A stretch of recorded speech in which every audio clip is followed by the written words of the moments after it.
দোকান নাকি এটা না ভুট্টা দোকান ইত্যাদি করা যাবে কিনা? আচ্ছা, এটা প্রথম প্রশ্ন। মনে রাখবেন কবর স্থান মানে কবরের জায়গা, কবরের জন্য ওয়াকফ হয় মানে ওয়াকফে সহি হয়। ফাতাওয়া আলমগিরিয়া যেটাকে ফাতাওয়া হিন্দিয়া বলা হয়, অনুরূপভাবে রাদ্দুল মুহতার, আরো অনেকগুলি যে ফিকহে হানফির বড় বড় গ্রন্থ ফিকহ শাস্ত্রের ওই সমস্ত কিতাবের মধ্যে কি লেখা আছে জানেন? লা ইয়াজুজু আত-তাগয়িরু লা ইয়াজুজু তাগয়িরুল ওয়াকফি আন হাইয়াতিহা, অর্থাৎ ওয়াকফের সম্পত্তির রূপকে পরিবর্তন করা জায়েজ নেই। ওয়ালা ইউবা ওয়ালা ইউহাব, না ওটাকে বিক্রি করা যাবে, না ওটাকে অন্য কাউকে দান করা যাবে, হেবা করা যাবে, না ওটা কোনো ভাবে ব্যবহার করা যাবে। ওয়াকিফ মানে ওয়াকফকারী যে নিয়তে ওয়াকফ করেছেন ওনার সম্পত্তিটা ওই কাজেই লাগাতে হবে, অন্য কাজে লাগানো না জায়েজ এবং গুনাহের কাজ। সুতরাং কবর স্থান কবর হওয়ার জন্য ওয়াকফ করা হয়েছে, কবর করার জন্য ওয়াকফ করা হয়েছে। তাই কবর স্থানে কবর একমাত্র করা যাবে, কোন দোকান, কোন চাষবাস বা কোন রকমের কোন ব্যবহার বা ক্রয় বিক্রয় বা এমনি ব্যবহার করা এটা বৈধ হবে না, এটা নাজায়েজ এবং গুনাহের কাজ। এটা যদি কেউ করছেন তওবা করুন, আর এতদিন পর্যন্ত যা কিছু উপার্জন করে খেয়েছেন সবটাকে দান করুন বা কবরের কাজে লাগান। মুসলমান মহিলা ফেসবুকে ছবি দেওয়া যাবে কি না? মুসলমান মহিলার ফেসবুকে ছবি দেওয়া যাবে? ফেসবুকে ছবি দেওয়া তো দূরের কথা, একজন মহিলা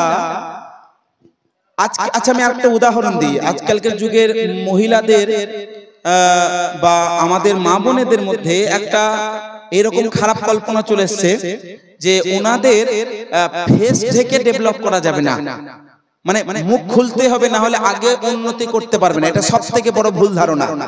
মনে রাখবেন মহান আল্লাহ পাক আপনাদেরকে রানীর মতো রাখতে বলেছেন। কিসের মতো? রানীর মতো। হীরা মতি গোহর এগুলোকে লুকিয়ে রাখা হয়, প্রকাশ করা হয় না, কারণ ওগুলো দাম সম্মানিত মর্যাদাপূর্ণ, ওগুলো কি দামি মূল্যবান সম্মানিত, সেজন্য ঢেকে রাখা হয়, গোপন রাখা হয়। মহিলারা হচ্ছেন সব থেকে বেশি ইজ্জতের অধিকারী।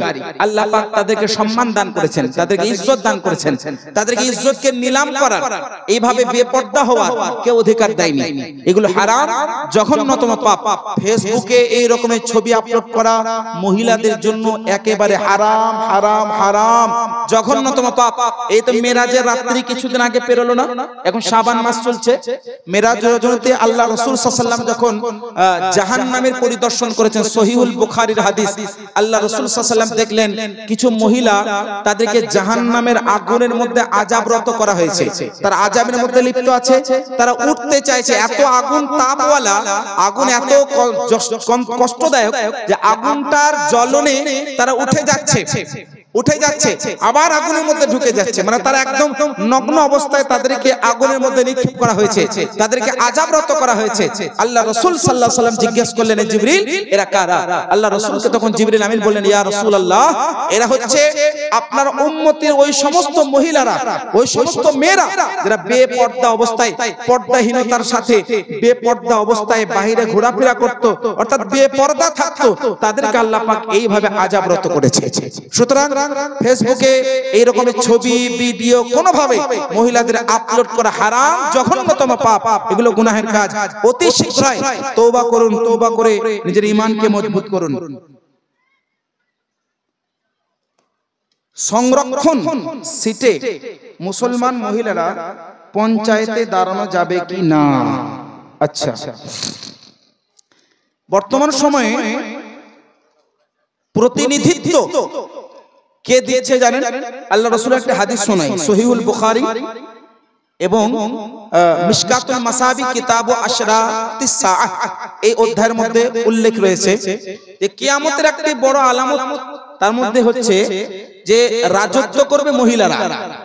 কথা বুঝতে পারছেন না? রাজত্ব করবে কারা? আমাদের পশ্চিমবাংলার রাজত্ব কে করছে? দিদি, সবার দিদি। কথা বুঝতে পারছেন না?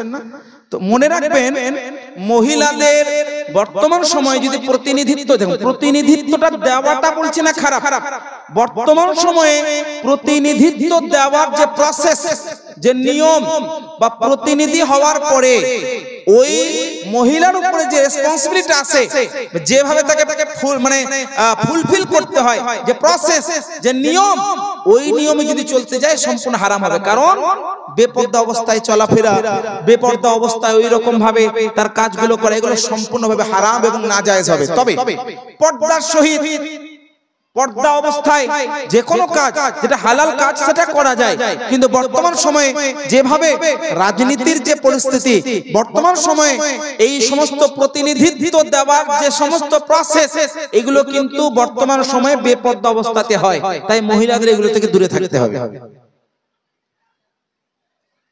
যদি আপনাদের আর কোনো প্রশ্ন থাকে তাহলে করতে পারেন, ইনশাআল্লাহ রহমান আমি জবাব দেওয়ার চেষ্টা করব। এখানে 3টি প্রশ্ন ছিল, আশা করি জবাব পেয়েছেন।